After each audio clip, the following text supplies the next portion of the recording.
बिस्मिल्लाहिर्रहमानिर्रहीम अस्सलामु अलैकुम वरहमतुल्लाहि वबरकातुहू। प्यारे नाज़रीन, कैसे हैं आप सब लोग। उम्मीद करता हूं कि अल्लाह पाक की रहमतों के ज़ेर साया आप सब लोग खैर वाफ़ियत से होंगे। दोस्तों, आज आपके लिए एक बहुत ही ख़ास किस्म का ड्रिंक लाया हूं।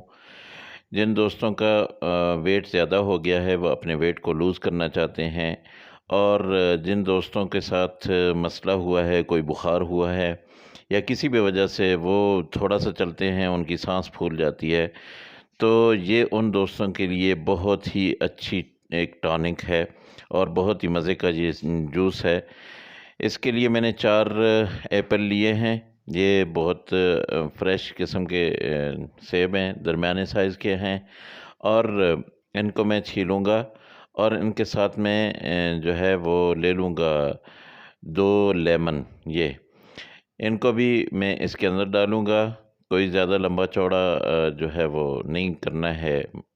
इनको कोई ऐसा खाता नहीं बनाना है, लंबी रेसिपी नहीं है। ये देखिए, मैंने इनको छील लिया है, अच्छी तरह से काट लिया है, और अब इनका जूस कैसे बनाना है वो मैं आपको बताता हूँ।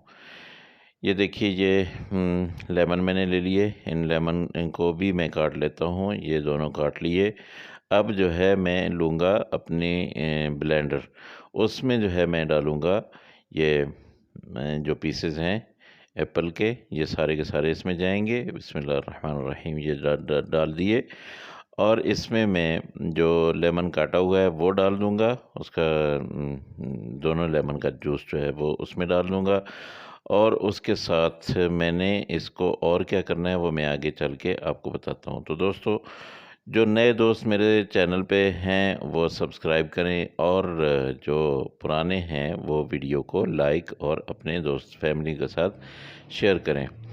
तो दोस्तों, ये बहुत ही अच्छी चीज़ है। मैं आपको बता रहा था कि अगर आप लोगों का चलते हुए साँस फूल जाता है, या आप लोगों के जिस्मानी कमज़ोरी हो रही है, ये वीकनेस के लिए ये बहुत मुफ़ीद चीज़ है। ये मेरा अपना ज़ाती आज़मूदा है।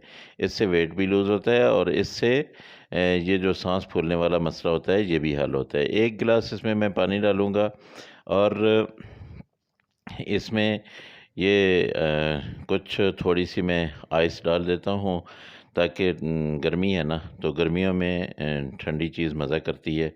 अब इसको मैं ब्लेंड करूँगा, और उसके बाद मैं क्या करता हूँ ये मैं आपको भी बताता हूँ। तो ये जूस ज़रूर आप लें, अपने बच्चों को पिलाएँ, अपने घरवालों को। और ये मैं थोड़ी-सी इसमें चीनी डाल रहा हूँ, ये सिर्फ़ 2 चम्मच हैं, क्योंकि बहुत ज़्यादा मुझे खट्टा जो है वो अच्छा नहीं लगता है। तो बिस्मिल्लाहिर्रहमानिर्रहीम, ये चला दिया जी हमने ब्लेंडर को, और इसका अभी हम इसको तकरीबन 1 से डेढ़ मिनट आप चलाएँगे, और उसके बाद ये जूस आपका रेडी है। अब इस जूस को जो है आप ऐसे 2 प्यारे से गिलास लें, और इन गिलासों में आप बिस्मिल्लाह करके इनमें थोड़ा-सा ये काला नमक आप डाल लें दोनों गिलासों में। ये जायके के लिहाज़ से बहुत मज़े का हो जाता है, क्योंकि वो खट्टा मीठा है, तो ये भी नमक उसमें और मज़ा करेगा। तो ये लीजिए हुज़ूर, आप सब लोगों के लिए बहुत अच्छा ड्रिंक मैंने आपके लिए बना दिया है। वेट लूज़ के लिए भी है, आयरन की कमी के लिए भी है। आप सब लोग ये ज़रूर बनाइएगा, इसको ज़रूर ट्राई कीजिएगा, और फिर मुझे बताइएगा जी कैसा था। अल्लाह पाक आपके घरों में रहमतें और बरकतें नाज़िल फ़रमाए। अल्लाह पाक आपको अपनी हिफ़्ज़-ओ-अमान में रखे। मेरी बहुत सारी दुआएँ आपके लिए, और आपका छोटा-सा प्यार मेरे लिए कि मेरे चैनल को ज़रूर सब्सक्राइब कीजिएगा। अल्लाह हाफ़िज़। अस्सलामु अलैकुम वरहमतुल्लाहि वबरकातुहू।